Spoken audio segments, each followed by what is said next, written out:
The old railway spur line running from Mundaring to Mundaring Weir is a wonderful experience to explore. It's been preserved and signposted as a historic site and cycle trail. Join us on our exploration in January 2007.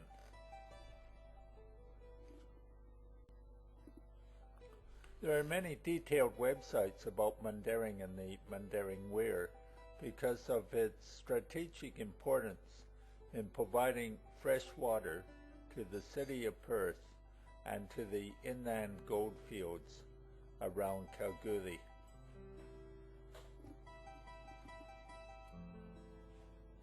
There's even a number of sites devoted specifically to walking or cycling the trail.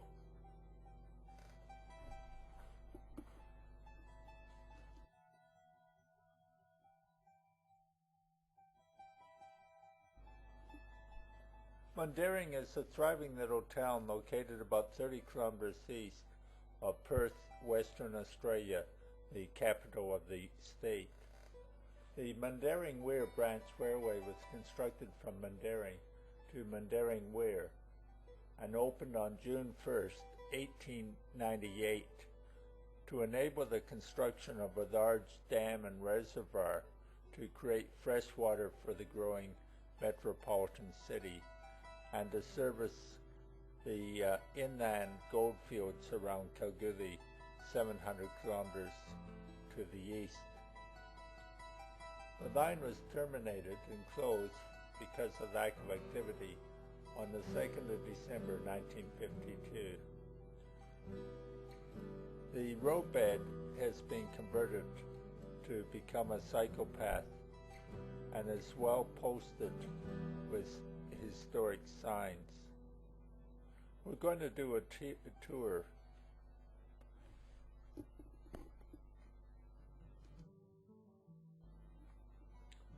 By the 1890s, Perth was growing rapidly, and the first railway line was constructed from Fremantle to Guildford to the east of Perth, opened 1st of March 1881.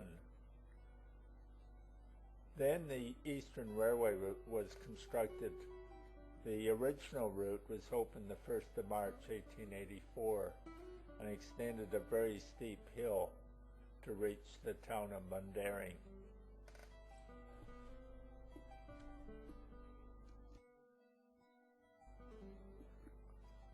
The only railway in Mundaring Shire, actually the third route of the Eastern Railway, doesn't even run through Mundaring today, passes through Bellevue and Swanview.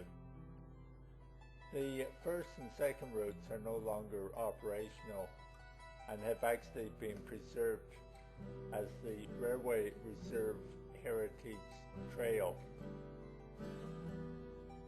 The Eastern Railway passed through Mundaring on its first route through to Shidville, and it's possible to cycle this railway track. The Mundaring Weir branch railway ran from the Eastern Railway to Mundaring Weir.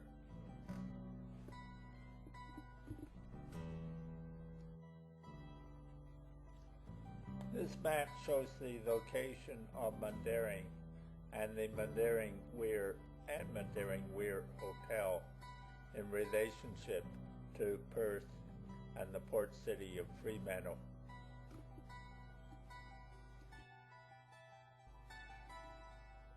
This map, taken from the Railway Trails of Australia website, shows the route of the Mundaring Weir Rail Trail, known as the Mundaring Trail, running to the Weir.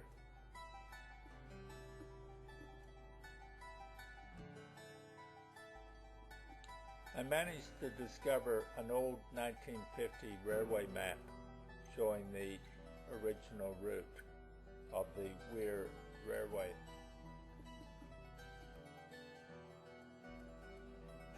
The map illustrates Mundaring as of 1950 and shows the weir at the very bottom with the Helena River reservoir.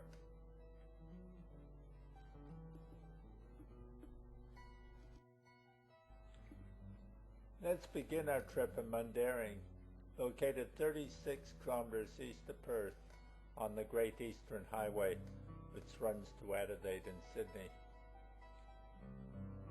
Most of the shopping's on the northern side of the highway, with the services on the southern side. The Aboriginal name of Mundaring, Mindalung, is said to mean a high place on a high place, and was anglicized to become Mundaring.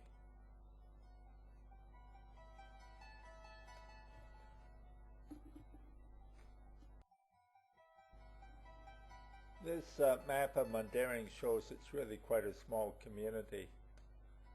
The Mundaring Weir Road shows the location of the old railway bed.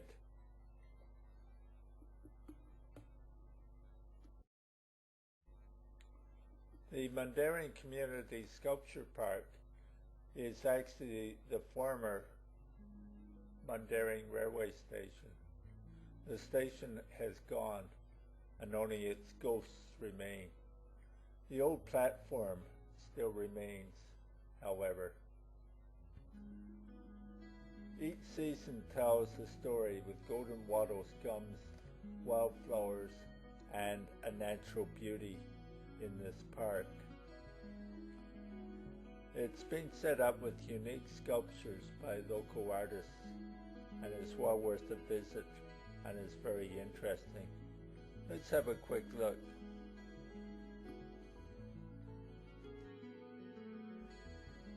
A very early slide of the Mundaring Railway Station as it appeared back then.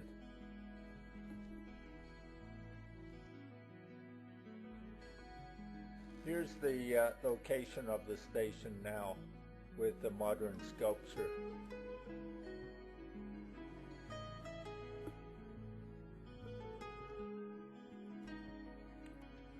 An early photograph dated 1901 showing the Mundaring Weir spur line.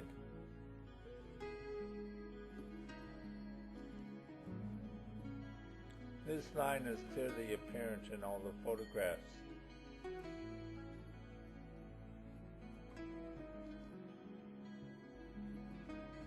This photograph of the Mundaring Weir with the pump station number 1 for pumping the water from the reservoir to Kalgoorlie shows the line as running up to the dam.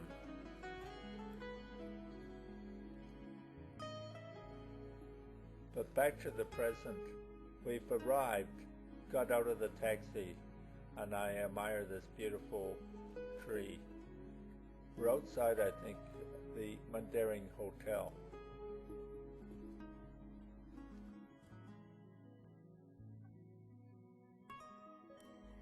We're starting the Munda Biddy bike trail at Sculpture Park.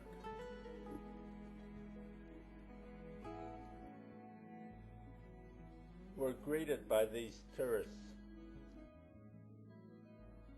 This sculpture symbolizes the provision of water with perhaps what looks like an old boiler. I'm not sure who this is, but it might be C.Y. O'Connor, the engineer who designed the pipeline to Kalgoorlie and organized the dam. The natural beauty of the sculpture park is impressive. There's all kinds of interesting sculpture. I'm not sure what this is. A more modern sculpture representing the technology involved in the construction. Rather thoughtful, a helping hand for the seat. A traditional Mundaring workers' cottage, and it's been done up with Aboriginal art. The art is rather well done, and I was intrigued with the paintings by the fireplace. We're ready to go, though I'm taking a photograph. Steve and Mark are brothers, and the gentleman to the right is a friend of Steve's. We're at the intersection of the Mundaring Trail, which we'll be taking, and the Heritage Trail, which follows the route of the Eastern Railway, directly east. This signpost points out that it's 12.5 kilometers along the Eastern Railway roadbed to Shidlow. We're going south. There are many signs on the route. This one shows the route that we'll be taking, along with some nice little drawings. And there's lots of plaques. Work on the Goldfields water supply scheme began in 1898. The first job was to build the 8-kilometer branch line to connect the dam site with the main railway line to Perth. The line carries supplies for the building of the dam, such as the tons of sand for the concrete walls. It also carried passengers, workers, residents, and sightseers. After the construction of the dam, there were regular picnic trains, special excursion trains from Perth to the Weir, and there were always lots of tourists who wanted to come and see the Weir overflowing during the winter months.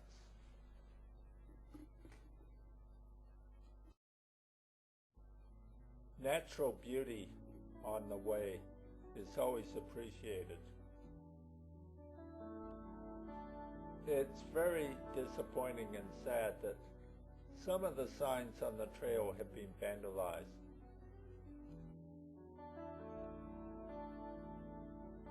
We're using four-wheel drive wheelchairs, Mark and myself, so we can actually get off the trail and get back into the bush. The trail itself is a very easy ride. Another historic plaque. Again, I think the large gentleman might be C.Y. O'Connor. The plaque is about a dispute between C.Y. O'Connor, the Public Works Department Engineer-in-Chief, with a group of settlers about a block of land opposite the plaque. Residents in Mundaring wanted the site for recreation, but O'Connor argued that sporting activities would pollute the stream through the area. However, the residents persisted, and in 1902, the ground was cleared for things like horse races and agricultural shows. The area originally was cut over, perhaps during the 1880s, and the ghosts of the first growth forest remain.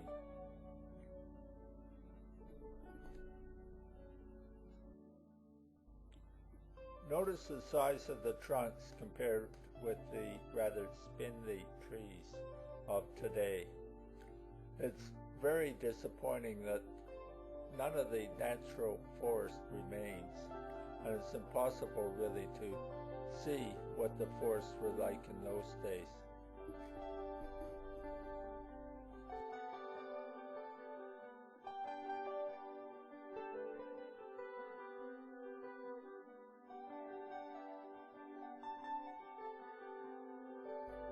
It's great fun to get off the trail and look at the wild flowers and bushes.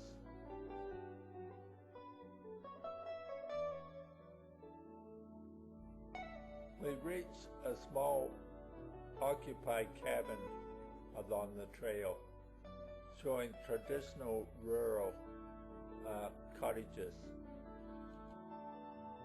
Features to the cottage include the traditional galvanized roof.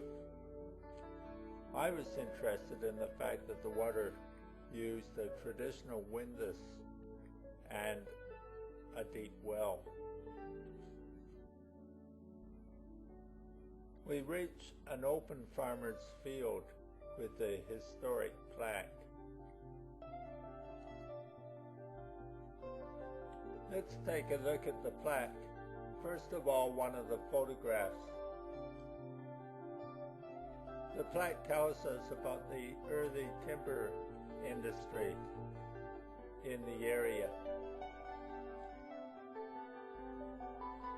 The second growth forest is rather spindly. There are numerous grass plants. They used to be called black boys, but that was politically incorrect. Another name for them is belga plants. They're only found really in this region of Western Australia, and they date back to Cretaceous times. That all changed over thousands of years.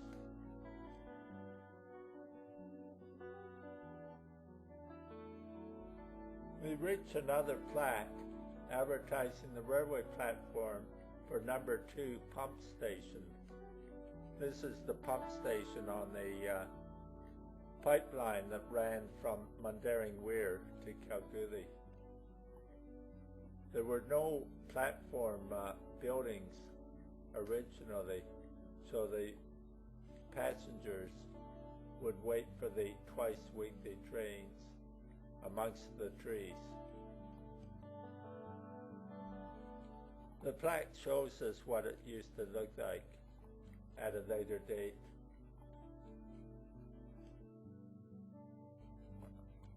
The plaque tells us that the Weir branch line used to rail produce from the area to markets. The siding here, Wanyil, had no platform, making it difficult for passengers and to load goods. A rectangular timber and iron shelter was built in 1928 beside the railway line. The outline of its earthen floor can still be seen.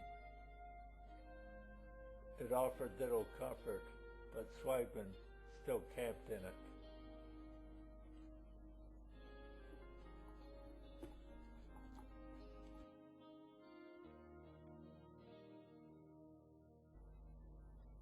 The trail narrows with lots of grass plants. Along the way you will see the Golden Pipeline, the longest freshwater pipeline in the world, running 560 kilometers from Mundaring Weir to Kalgoorlie. Built between 1898 and 1903, it's still in use. It was designed by C.Y. O'Connor, who sadly took his own life before the pipeline began operation.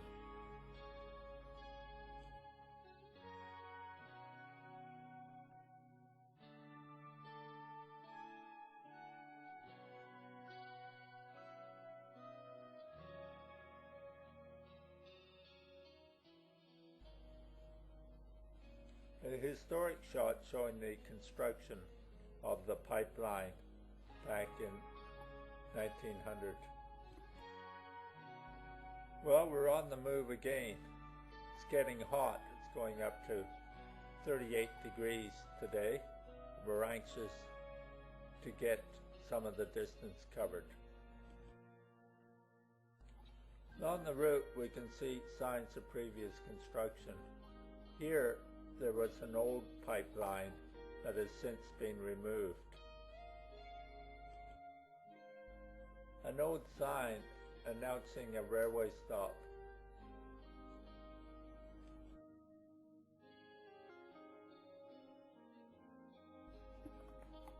Another historic sign.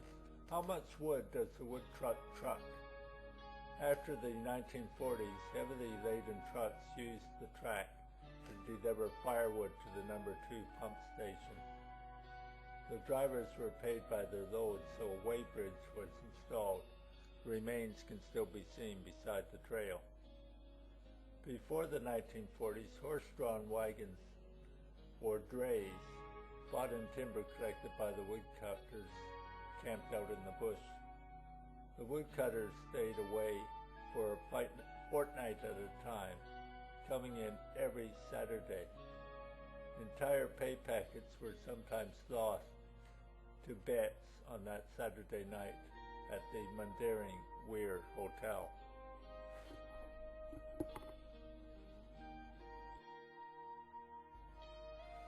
We reached the site of a pump station. This tourist demonstration shows the different types of pipes used.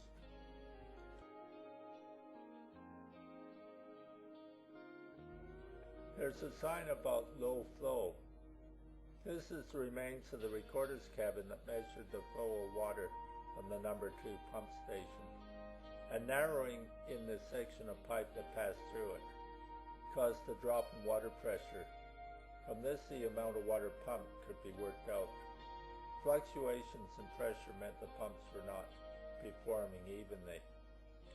The old root of the pipe can still be made out from the remnants of collars, concrete blocks, and a piece of old pipe, which you can still see straight ahead.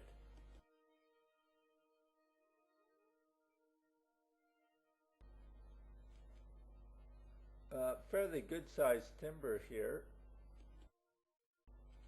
About as all we see is forest, but this fact tells us that this area is where the workers used to live. Explore the clearing for evidence of a pump station, like the one at Mundaring Weir.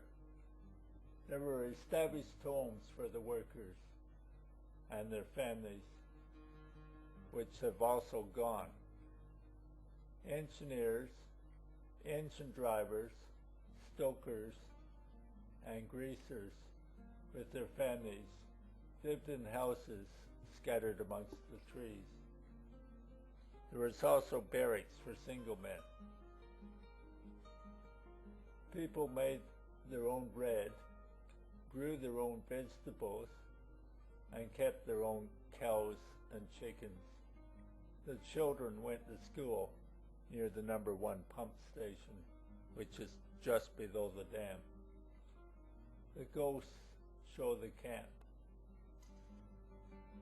for single men who worked on the construction of the number 2 pump station.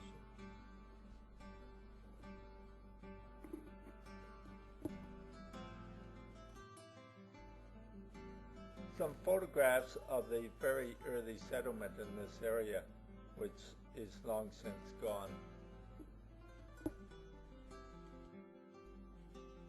Ironically, these men seem to be boxing in front of the P&H Dancing Academy.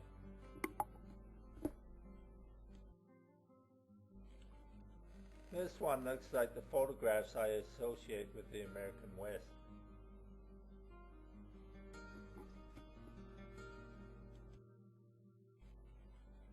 From a local history, you can get a feeling of what it was like. By June 1898, there were 295 men working in the weir. The area had become a Basque camp with men living in tents and families in Heason and Barrow staffed shanties. Conditions were really quite primitive. There was complaints written that they were using the education department's toilets on weekends and holidays. A police station was established about halfway between the school and the traffic bridge over the river. There was no structure for holding prisoners. They were simply chained to a log. There was a store and post office, and one of the shanties dispensed homemade hot beer. The beer was so popular that many of the workmen had difficulty negotiating the hill to their tents. As a result of their efforts, the road up the hill between the dwellings was called Struggle Street.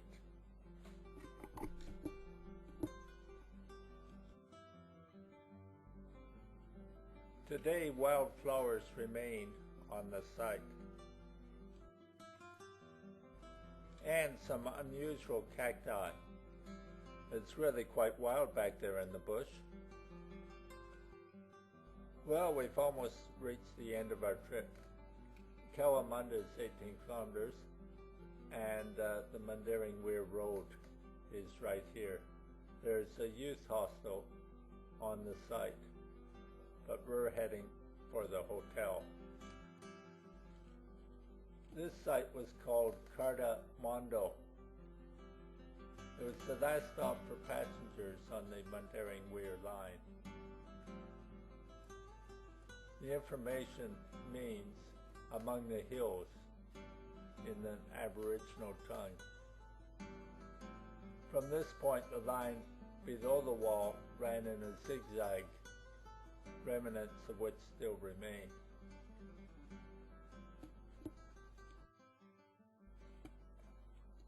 Before 1950, when the height of the wall was raised, the Weir overflowed every winter. Thousands of people would flock to watch it. During the construction of the wall between 1898 and 1903, hundreds of workers and their families lived in tents or Hessian and slab huts in the valley below. There were stores, a butcher, a billiard saloon, boarding houses, police station and a school, but no hotel. Sly grogging was rapid until Jacob Brothers built a single-story reservoir hotel, which was later replaced with the present hotel named the Goldfields Weir Hotel.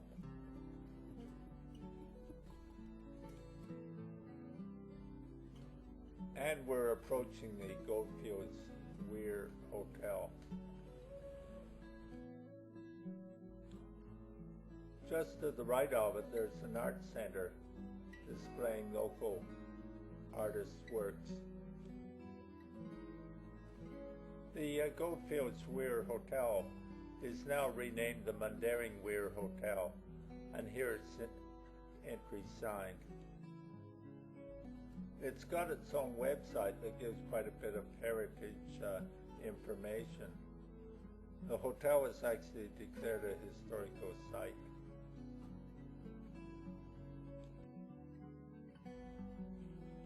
Apparently the original one-story reservoir hotel can still be seen behind the two-story addition built about 1906.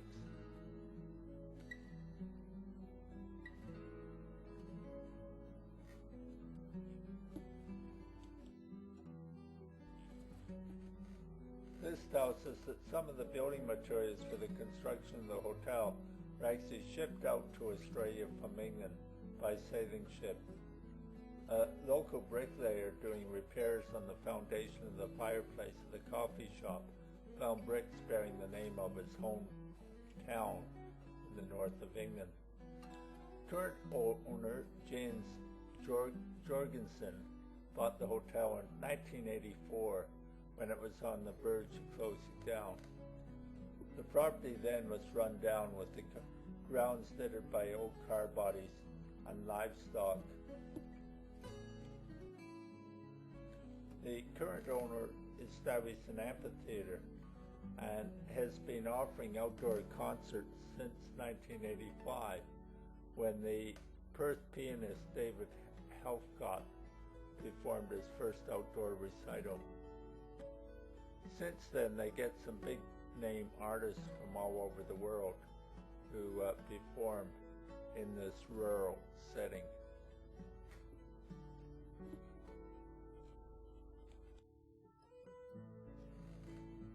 Here's the 1906 hotel and a photograph of the hotel.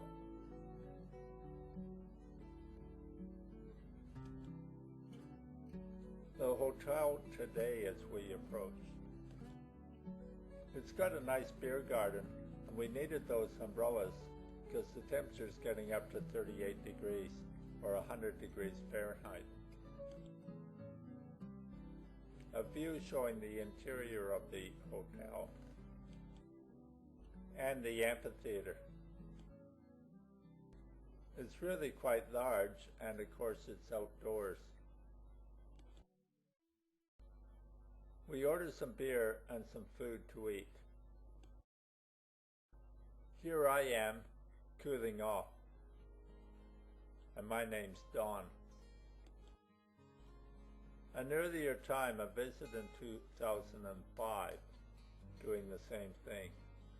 Then it was winter and I was cold. Mark and Steve enjoy some beer. Well, time to move on. Just below us is the actual reservoir, shown here in an early historical aerial photograph. You can see this reservoir on the map and our location. It's only about a 5-minute run from the hotel to the weir. Construction of the weir in 1898, the water in the background. And the finished product showing the railway. Many people from Perth used to come out, take the railway, so they could admire the fresh water and picnic amongst the trees. They still do today. There's lots of websites about the weir. Situated in an attractive bush setting, Mundaring Weir is the world's greatest engineering product. Completed in 1903, it's the start of the water pipeline. At the foot of the weir is the #1 pump station, which honors the engineer C.Y. O'Connor, who also designed and built Fremantle Harbour.